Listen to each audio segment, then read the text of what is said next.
Yoga বলছে তোমার সম্পর্কে যে ধারণা তুমি কে এই প্রশ্ন করলে যে উত্তর দাও তুমি, সেটা মিথ্যা। তার মানে তুমি নিজের সম্পর্কে জানো না। এখন ইয়োগা আমাকে কিভাবে নিজেকে জানায়?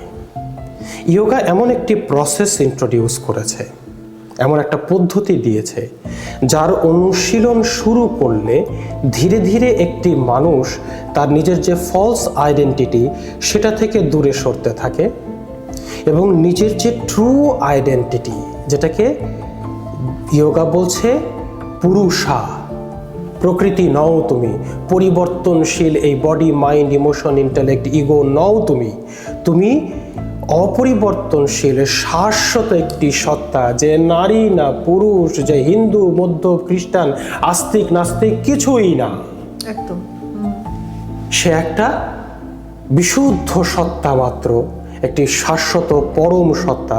তখন তুমি নিজেকে সেটা উপলব্ধি করতে পারো। তাহলে এই ফলস আইডেন্টিটি থেকে যখন এই ট্রু আইডেন্টিটিতে পৌঁছায়, তখন কিন্তু মানুষ আর বলতে পারে না আমি কে।